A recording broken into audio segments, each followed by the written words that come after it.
Regarde ce qui se passe autour de toi. Il se pourrait que nous soyons tous en danger.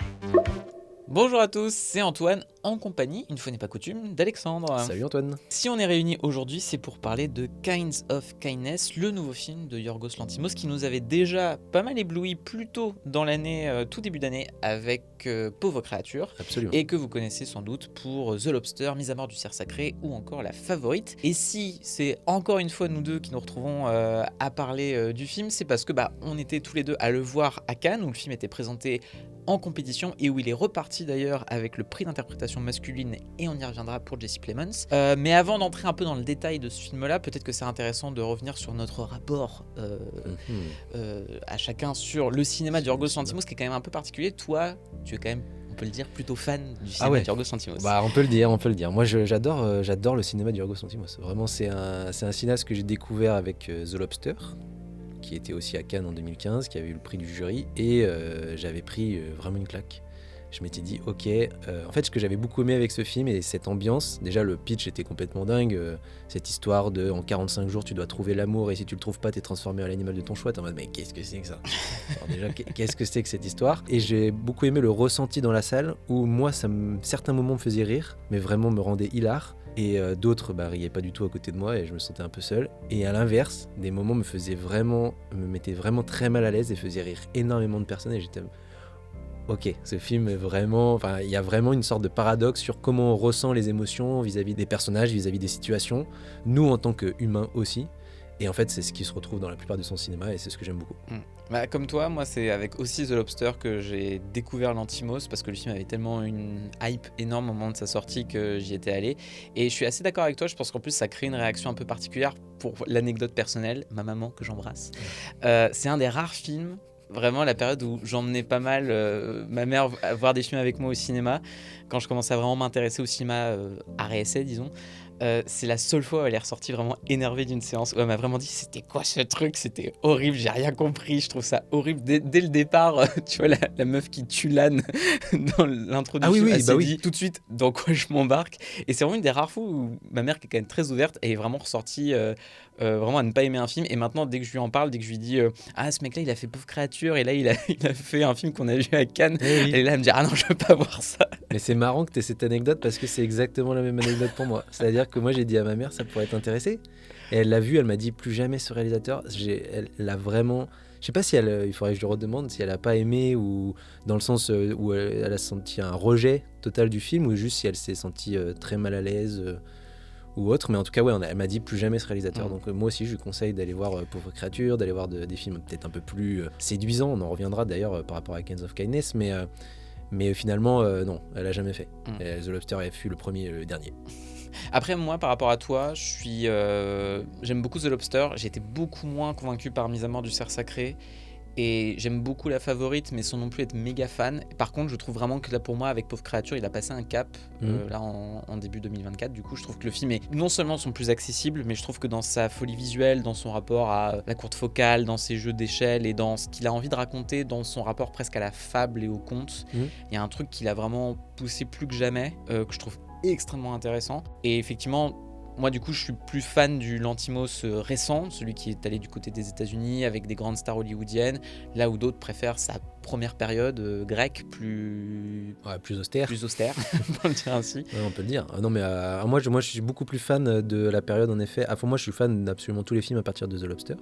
Donc The Lobster, Mise à mort du cerf sacré, tu parles que Pauvre créature est une fable, quelque chose du conte, mais déjà dans Mise à mort du cerf sacré, il y a cette histoire de tragédie grecque un peu, on joue un peu avec la mythologie, etc. aussi d'une certaine manière, ce qui revient un peu moins avec La Favorite, qui est beaucoup plus dans un film d'époque, quoi, tout simplement, avec des jeux de manipulation, de pouvoir, de dynamique de pouvoir, ce qui revient aussi énormément dans les films de Lanthimos. Et Kinds of Kindness, lui aussi, d'ailleurs, revient un peu à cette histoire de fable, avec les films à sketch, 3 petites histoires dans un grand film, qui racontent chacun différentes thématiques et en même temps se rejoignent sur certains points, tout ça. Mais en effet, moi je suis beaucoup moins fan de la période Kineta, Canine, Alps, Kineta pour moi est vraiment c'est vraiment son premier film en solo en tout cas, et je trouve que c'est beaucoup trop austère. C'est une superbe idée et une mise en scène qu'il est encore en train de peaufiner, et forcément c'est trop austère pour moi et ça marche pas vraiment, c'est trop sec. Et à partir de Canine, je trouve que ça commence à travailler un peu plus les relations un peu toxiques entre les personnages, les dynamiques, tout ça. Mais c'est encore assez rebutant, vraiment beaucoup plus que The Lobster, qui amenait quelque chose de peut-être plus grand public déjà par les acteurs, par la langue anglaise qui était parlée, etc. Et par un pitch qui était beaucoup moins farfelu. Ouais. Canine était passé encore dans le sens où ça restait des gens séquestrés d'une certaine manière, des enfants séquestrés. Mais Alp, c'est vraiment c'est des gens qui jouent le rôle d'autres personnes qui sont mortes pour que les personnes encore en vie fassent leur deuil avec eux. C'est vraiment farfelu et c'est tellement pas avenant qu'on peut très vite être bloqué. Alors que The Lobster, à partir de... Ouais. Le point de départ est simple, les dynamiques sont simples, le film est découpé quasiment en deux, d'une certaine manière, vis-à-vis de la progression du personnage de Colin Farrell, donc beaucoup plus avenant. Et donc, j'aime beaucoup cette partie-là.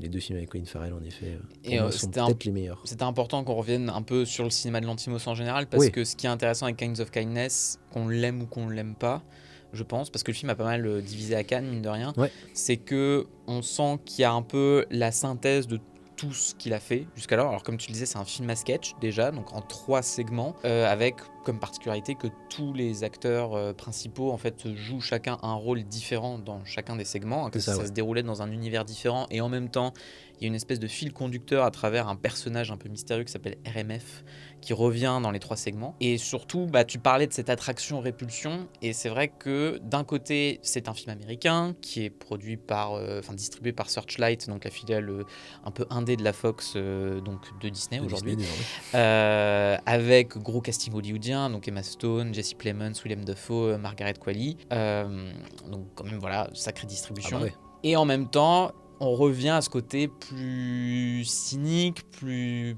pas forcément austère, mais quand même un peu plus arbe et un peu moins avenant, moins aimable, mal aimable que dans ses autres films. Et toi, c'est vraiment ce qui, pour toi, t'a charmé. Ouais, complètement. En fait, c'est ce que j'ai beaucoup aimé. Alors moi, j'ai beaucoup aimé Pauvre créature, parce que c'était Lanthimos qui continuait à avoir un cinéma assez provocateur. Quand même, cette idée de Frankenstein au féminin avec un cerveau de nourrisson dans un corps féminin adulte, etc. Mais il y avait une envie de montrer aussi la beauté de l'humain, de comment notamment la beauté féminine du genre féminin en général, pourquoi les femmes peuvent être plus ou moins les sauveuses du monde au lieu des hommes qui sont la plupart du temps des personnages absolument affreux. Mais j'aime beaucoup moi ce côté cruel, et j'adore, je trouve ça extrêmement cynique et assez jubilatoire, cette idée que les 2 derniers films qu'il a fait, c'est La Favorite, avec Emma Stone dans les 2, absolument adorée de toute une partie de spectateurs, parce que c'est une actrice hollywoodienne qui a fait La La Land, qui est oscarisée, etc. Et donc beaucoup plus séduisant, parce que les pitchs sont beaucoup plus accessibles, avec des personnages, des évolutions assez classiques, en effet qui ressemblent plus à un conte, mais un peu une sorte de conte de fées, plus pour Pauvres créatures. C'est macabre, il y a plein de choses qui sont tristes et cruelles dans le film, mais beaucoup plus faciles d'accès. Des contes de fées comme si, avant qu'ils passent à la moulinette d'un Disney, comme nous on les connaît dans la pop culture, tu vois vraiment les premières versions d'un Perrault ou des frères Grimm, il y a quelque chose d'assez sale et macabre, comme tu dis, qui reviennent un peu des origines du conte presque, que j'aime beaucoup dans Pauvres créatures. C'est d'ailleurs un des éléments qui me plaît beaucoup dans ce film-là. C'est ça, et j'aime beaucoup cette idée que pour Kinds of Kindness, il reprend des acteurs avec qui il a déjà joué, donc Emma Stone, Margaret Qualley, William Dafoe, qu'il en prend quelques nouveaux qui sont aussi de plus en plus portés, donc Hong Cho et en particulier Jesse Plemons, mais qui revient vraiment à sa base cruelle, provocatrice et au contraire vraiment pas du tout aimable.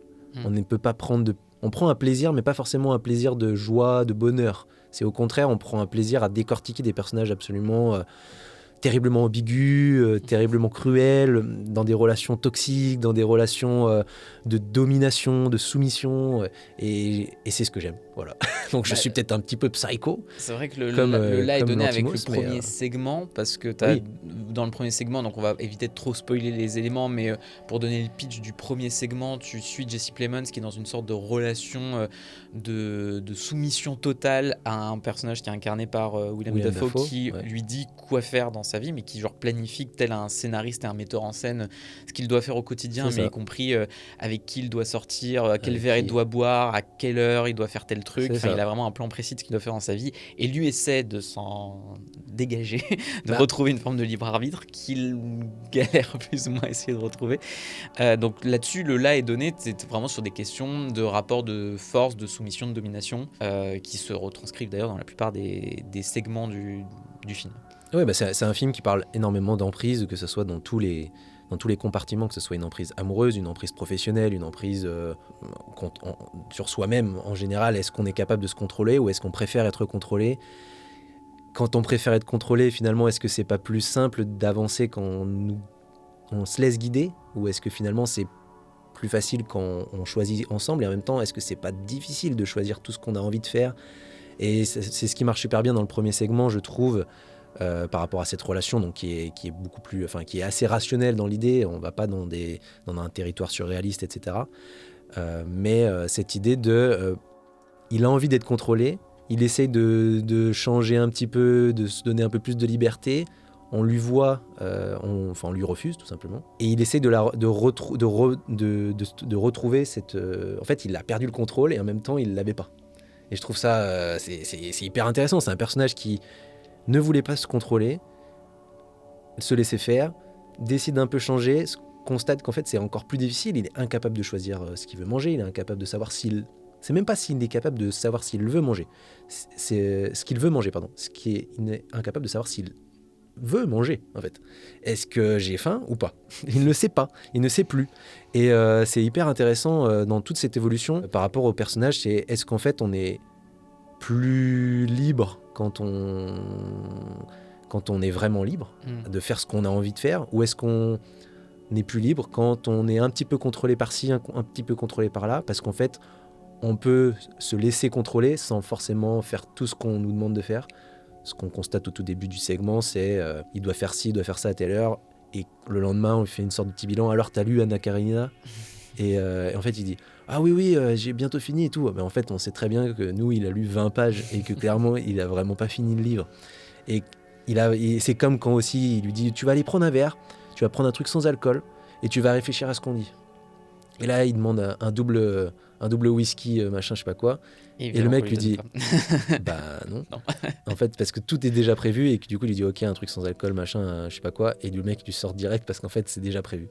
Et il y a vraiment cette question, de toute façon la question de la croyance, mais aussi du Dieu en général, dans Kinds of Kindness ressort beaucoup, je trouve. Je trouve qu'il y a un truc même dans la cruauté presque enfantine, c'est-à-dire un enfant qui découvrirait que les parents ne sont pas l'alpha et l'oméga de sa vie, et donc qui teste, un peu comme Lanthimos teste les limites de ses concepts et disons des variables de société qu'il a envie de mettre en place, parce qu'au fond c'est un peu ça, c'est qu'avec les 3 segments il te présente si tel élément de notre société était très légèrement tu sais, si t'avais juste changé un bouton quoi, et qu'est-ce qui se passe à ce moment-là. Et je trouve qu'il y a un truc pour le coup moi qui me plaît le plus dans le film, en particulier avec le 2e segment, où là Jesse Plemons incarne un personnage inquiet, de flic inquiet, parce que sa femme qui était dans l'étude sous-marine a disparu pendant des semaines, et en fait du jour au lendemain elle redébarque, on la retrouve sur une île déserte, et il lui pense que c'est pas sa femme et on n'en dira pas plus. C'est ça. Mais t'as un truc de le test des limites en fait, des règles édictées non seulement par les sociétés qui sont dépeintes dans le film, mais même tu sens des personnages, et par extension de Lanthimos aussi, qui se dit jusqu'où je peux pousser le truc. Et je trouve que t'as à la fois le plaisir sale gosse, et en même temps moi je dois avouer que c'est là que le film a pour moi sa principale limite, parce que déjà forcément par la répétition de 3 segments différents, t'as le côté inévitablement un peu inégal du truc qui peut se découler. Je trouve le film, il faut quand même préciser que le film dure quasiment 3 heures du coup, à cause de ces 3 segments, ce qui est pour moi un peu long quand même au bout d'un moment. Pas une seule seconde. Et le sadisme qu'il peut avoir, je trouve, finit un peu par se retourner contre lui quand même. Surtout qu'il ne peut pas s'empêcher d'aller de plus en plus loin à chaque segment. Et moi, du coup, j'ai le moment où je me lasse un petit peu. Parce que je me dis, ok, je vois où tu veux m'emmener. Je vois justement comment tu veux tester cette limite-là. Et il y a le moment où je me dis, bah en fait, t'as déjà tellement tracé la ligne loin que il y a le moment où le retour en arrière est plus tellement possible et j'arrive plus à être autant emballé qu'au début. Et c'est d'ailleurs pour ça que moi, c'est un peu le problème inhérent d'un film à sketch. C'est qu'on a tout souvent tendance à trouver ça inégal. Là où pour moi il y a une force, c'est qu'à chaque fois que j'en ai parlé avec quelqu'un, que ce soit avec toi, avec d'autres gens, personne n'est d'accord sur son segment préféré. Donc c'est bien la preuve quand même qu'il touche à des trucs qui parlent un peu à tout le monde. Moi, mon segment préféré, c'est clairement le deuxième. Parce que je trouve qu'il a le truc vraiment un peu quatrième dimension dans cette dimension fantastique où tu sais pas si tu dois faire confiance au point de vue du personnage principal. Il y a un truc qui part un peu en sucette. C'est un peu au début t'es sûr de son point de vue, en fait, de son côté. Et au fur et à mesure tu commences à vraiment te douter de mais est-ce que ce qu'il voit est vraiment ce qui se passe ou est-ce qu'il est totalement parano, voire totalement sujet à des délires ce qu'on dit, des délires de persécution, etc., qui ne sont pas avérés. Mais non, mais je suis d'accord avec toi sur le fait que, de toute façon, ça reste un film... le fait que ce soit un film aussi... pas distant, parce que je trouve qu'il... ce que j'aime beaucoup avec celui-ci aussi, par rapport à certains de ses films, à Lanthimos, c'est que on lui reproche beaucoup d'avoir une mise en scène un peu grandiloquente, très je me la joue, avec des zooms, des utilisations de cadres, etc. Course focale, voilà, le le fisheye. Alors pour le coup, il n'y a pas de fisheye dans celui-ci. Pour l'avoir revu une deuxième fois, j'ai eu un doute à un moment donné dans le troisième segment, mais c'est un seul plan au final, mais je pense que c'est surtout un grand angle, mais pas un fisheye. Ouais. Et il joue beaucoup avec cette mise en scène assez kubrickienne, très comment on appelle ça, symétrique, etc. Surtout dans le choix des décors en plus. Bien sûr. Notamment dans le premier segment, tu as une certaine froideur dans le bureau de Jesse Plemons, où en plus il est dans un angle avec la fenêtre. Enfin, tu as un truc très triangulaire et les arêtes des murs se dessinent beaucoup. Tu as un truc très oppressant et très symétrique qui ressort pas mal. Je trouve qu'il y a un truc très oppressant. De toute façon, dans la plupart des films de Lanthimos, il y a ce côté très oppressant de ces grandes salles avec des baies vitrées en permanence ou une transparence souvent, comme si tu ne pouvais pas te cacher en fait. C'est vraiment, tu ne peux pas dissimuler ce que tu es vraiment.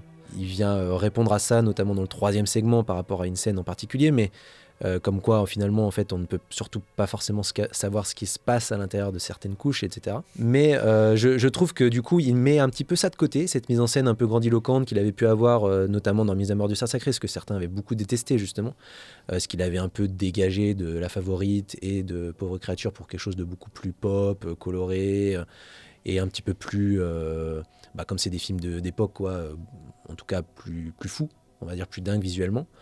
Et là je trouve qu'il le met justement un peu de côté, cette mise en scène très grandiloquente, pour s'intéresser vraiment au fond des personnages, et vraiment on les suit au plan quoi, enfin de chaque plan. Dans le premier c'est Jesse Plemons qu'on suit à peu près partout, dans le deuxième c'est aussi lui d'ailleurs, et dans le troisième c'est plutôt le personnage d'Emma Stone, mais du coup on a beaucoup plus le temps de s'intéresser à leur évolution en tant que personnage, à comprendre ce qui les anime, ce qui les fait réagir, comment le personnage de Emma Stone dans le troisième segment, dont on n'a pas encore trop évoqué, mais en gros son personnage fait plus ou moins partie d'une secte qui cherche à trouver l'élu absolu qui pourrait avoir des pouvoirs pour permettre de sauver le monde d'une forme d'impureté, de contamination vis-à-vis de l'eau notamment, etc. Et c'est vachement intéressant, je trouve, que Lanthimos joue de cette idée que donc, dans le premier, il y a une forme de croyance, mais très personnelle, de comment je dois vivre. Dans le deuxième, c'est vraiment une croyance vis-à-vis de l'amour, de l'identité amoureuse, du couple. Et dans le troisième, alors il y a aussi cette idée du couple, évidemment, dans le troisième, notamment que le couple traditionnel, on va dire, n'est pas forcément la solution, mais et en même temps que la secte n'est pas forcément non plus la solution au problème. Donc globalement dans les films de Lanthimos se rajoute petit à petit en fait. Enfin, tu commences vraiment avec Jesse Plemons seul, puis t'as le couple, et t'as vraiment le collectif, la place dans le collectif. Exactement. Au fur et à mesure, la plupart du temps ils sont de plus en plus accompagnés. En effet, dans le deuxième, il a un duo d'une certaine manière. Dans le premier, il est vraiment esselé. T'as même le côté assez rigolo dans le deuxième des deux couples d'amis qui d'ailleurs sont plus que deux couples amis. Parfois, même si eux-mêmes ont l'air gênés par la chose, mais bon. C'est vrai, mais bon, on y reviendra, mais si on a le temps, mais en gros, c'est vraiment du pur Lantimos de caler des petits trucs un petit peu complètement farfelus soudainement dans des choses qui sont extrêmement sérieuses, parce que évidemment, comme on dit, on parle d'emprise, on parle de contrôle, on parle de relations purement toxiques, qu'elles soient professionnelles ou amoureuses, sentimentales, etc. Ou même envers soi-même, hein. Les personnages sont extrêmement durs envers eux-mêmes. Il y a beaucoup d'automutilation, ce qui revient énormément dans les films de Lantimos en général, où les personnages se frappent, euh, notamment le visage, comme dans The Lobster, comme dans Pauvre créature, comme dans Mise à mort du cerf sacré, etc. Où les personnages Se se mutile, oui. mutilent, mais eux-mêmes et entre eux en général. Et il y a vraiment cette violence-là, et puis d'un coup, pop, un petit truc un peu drôle, un peu cynique, un peu ironique, notamment un passage avec des chiens, j'ai pas trop envie de le dévoiler, mais qui vient se coller à un rêve que fait un des personnages, et qui du coup nous est montré, et qui est complètement Quand même super farfelu, fun. qui est probablement un des trucs les plus drôles du film. Et j'aime bien cette idée de toujours jongler avec la cruauté, évidemment, montrer vraiment pourquoi les humains, en fait, sont toujours là pour... jusqu'où est-ce qu'ils seraient capables d'aller pour être aimés, en fait.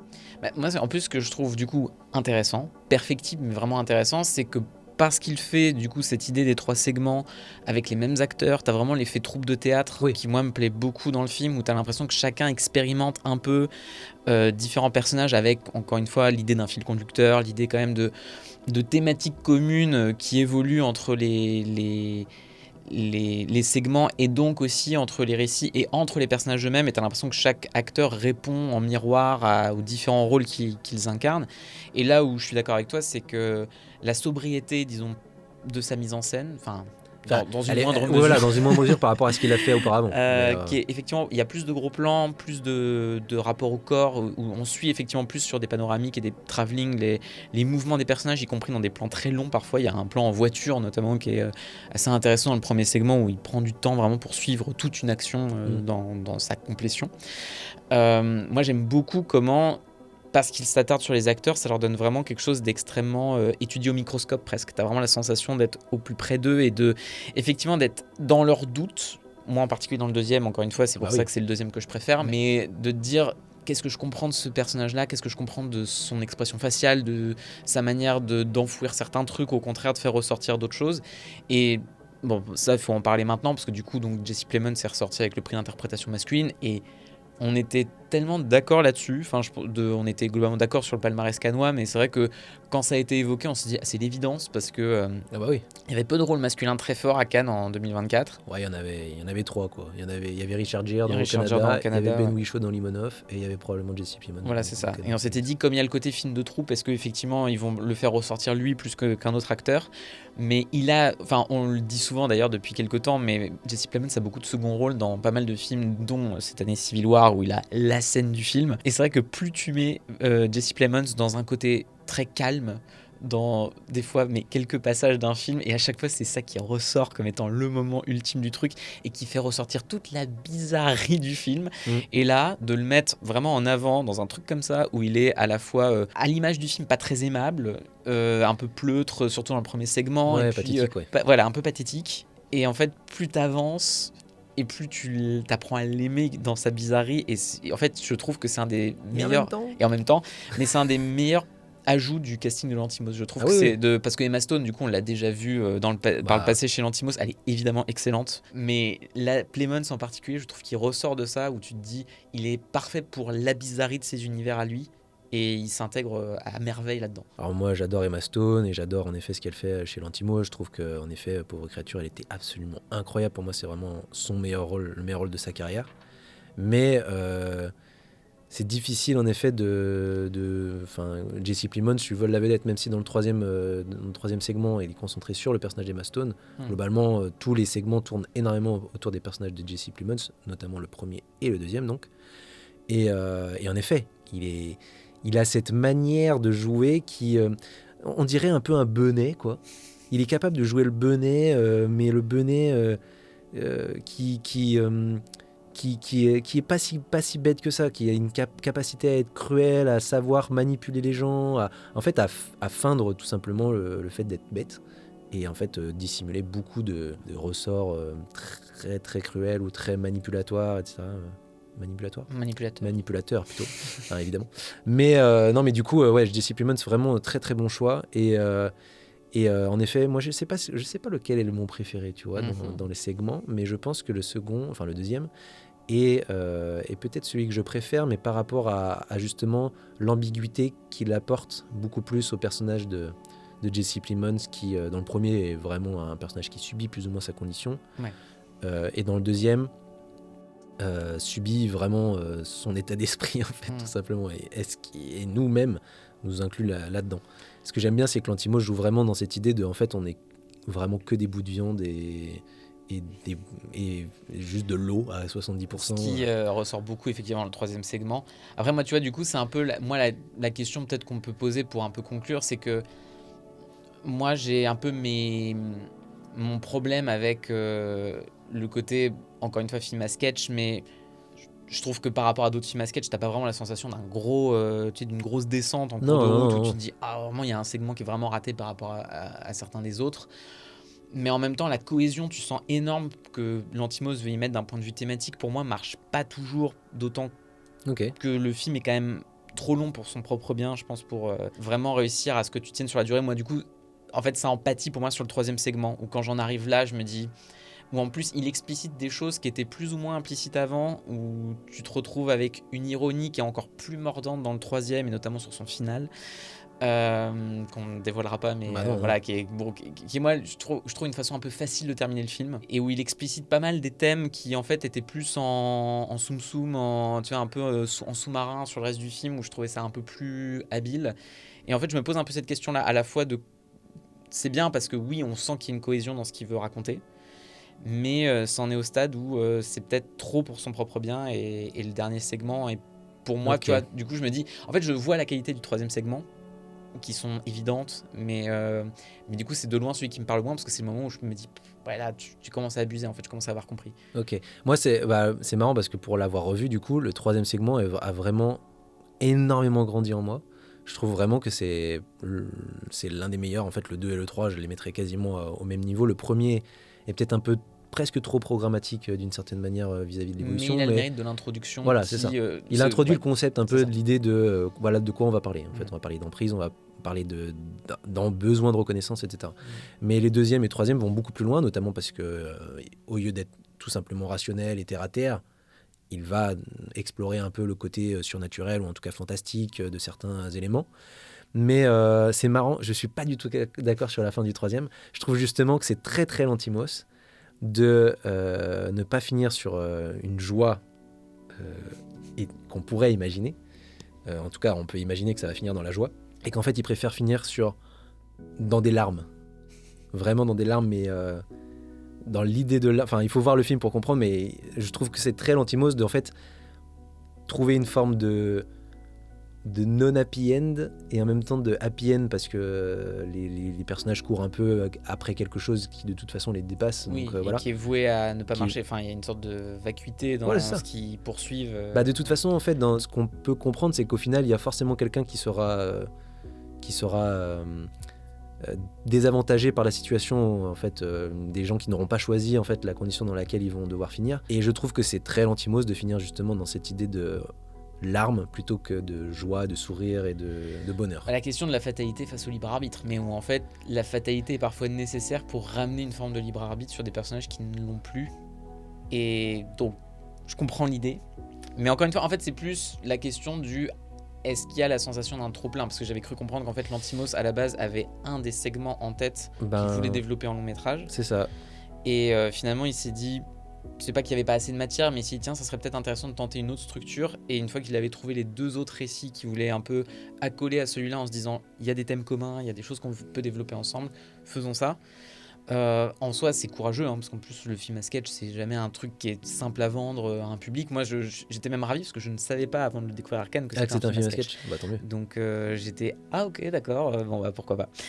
Et ça a été là-dessus une belle surprise parce que c'est pas simple à tenir, et encore une fois je trouve pas qu'il y a un downgrade énorme. Moi au contraire non, mais voilà, c'est peut-être que le film tente trop de choses pour son propre bien, alors qu'en plus il y a peut-être alors j'ai l'impression, au vu de comment on parle Lanthimos, surtout en interview, il y a cette espèce de simplicité où il se dit avant tout l'absurdité du monde que je dépeins et est-ce que finalement c'est si absurde que ça dans les situations qu'il développe, encore une fois avec une dimension très quatrième dimension justement dans l'inspiration. À quel point le fantastique, le surnaturel qui s'impose au fur et à mesure des segments devient non seulement hors de contrôle, mais amène-toi à t'interroger sur la réalité que tu es en train de voir. Et c'est ces petites idées de comment je prends des éléments de la société et je les, en bouleversant un petit détail, comment ça peut complètement changer le monde que je dépeins du moins. Et ça, je trouve qu'il est très doué pour ça. Des fois en 45 minutes il arrive vraiment à t'imposer un univers où tu te dis je crois à ce monde là, je crois au fonctionnement de cet univers là, même quand il est complètement chelou. Mais voilà, peut-être qu'en mini-série, je sais pas, ça m'aurait peut-être plus parlé. Ou, je comprends ce que tu veux dire. C'est vrai qu'il y a aussi un truc un peu à la mini-série où ça aurait pu être ce qu'on dit, la Twilight Zone, quatrième dimension, 3 épisodes d'une série un peu sur l'emprise humaine, les vicissitudes globalement de la condition humaine, de l'amour, de plein de choses quoi. C'est ça. Et mais je sais pas, moi j'aime bien que ça soit. En fait, je trouve ça justement extrêmement fort qu'il soit capable de l'implanter dans un seul et même film, que ça soit globalement extrêmement cohérent dans ce que ça raconte, et en même temps qu'il me raconte 3 histoires en une. C'est 3 petites histoires avec les mêmes personnages, les mêmes acteurs, qui soient revenus à un budget beaucoup plus restreint, parce que ça a coûté 15 millions de dollars, donc c'est l'un de ces budgets. Alors c'est pas un petit budget par rapport à ces tout petits films du début, mais ça reste beaucoup moins que Pauvre créature ou les derniers qu'il avait pu faire avant. Et finalement, moi je ne peux pas dire autre chose que je trouve ça exceptionnel. Simplement, tu vois, plus j'y réfléchis, je me dis putain, ça aurait peut-être pu être ma palme. Surtout le deuxième visionnage, je saurais pas comment. En fait, je suis incapable de classer les Lanthimos dans mon esprit parce que je les aime vraiment tous. Mais peut-être que celui-ci pourrait être au fur et à mesure le plus jubilatoire à revoir parce que y a 3 histoires en une. Il y a donc 3 fois plus de plaisir potentiel. Il y a plus à creuser. Il y a plus à creuser sur beaucoup d'histoires, en effet. Beaucoup de personnages. En le revoyant une deuxième fois, je me suis dit, mais c'est marrant parce que cet élément fait vraiment référence à un autre élément dans le premier, etc. En fait, ils sont reliés par un personnage, donc qui est RMF, on va pas acter là-dessus, mais du coup, qui intitule les chapitres. Et en fait, Lanthimos c'est très mystérieux sur ce personnage. On ne sait pas vraiment qui il est, ni ce qu'il fait. Il est muet, voilà, il est juste là quoi, pour lier les histoires. Mais en fait, est-ce que ces histoires se passent vraiment dans le même monde ? Peut-être que oui. Peut-être qu'en fait, certains éléments qui se passent dans le 1 et le 2 et le 3 vont être reliés par ce personnage, mais vraiment frontalement, sans qu'on forcément le décèle comme ça. Mais en effet, potentiellement oui. Et j'aime bien cette idée qu'en fait, tous ces personnages vivent vraiment dans le même monde, mais ne vivent pas du tout les mêmes choses, mais subissent les mêmes conséquences. Et je trouve ça excellent. Voilà. Bon voilà, petit débat civilisé autour Bien de sûr. Kings of Kindness. Non, parce que voilà, globalement, on est quand même assez... moi, je suis moins enthousiaste que moins toi, enthousiaste, mais mais je trouve pas ça... attention, c'est un plaisir d'expérimentation, je pense que c'est ça qu'il faut l'évoquer, et ça mérite clairement d'être vu dans une salle de cinéma. Mais bien sûr, ce qu'il faut aussi défendre, c'est aussi écran large, parce que c'est Bien important sûr. si vous voulez qu'on continue à faire ce genre de contenu. Déjà, liker, partager cette vidéo, c'est important, mais aussi de soutenir le site écran large, et pour ça, on propose un abonnement sur le site qui vous permet d'avoir accès contre quelques euros par mois à plein de dossiers exclusifs trop bien que la rédaction écrit chaque semaine. Le lien est en description, et sur ce, on vous dit à la prochaine. Et n'oubliez pas de nous dire quel est le segment que vous préférez quand vous l'aurez vu. C'est vrai. Très important. Ciao. Salut. Stop!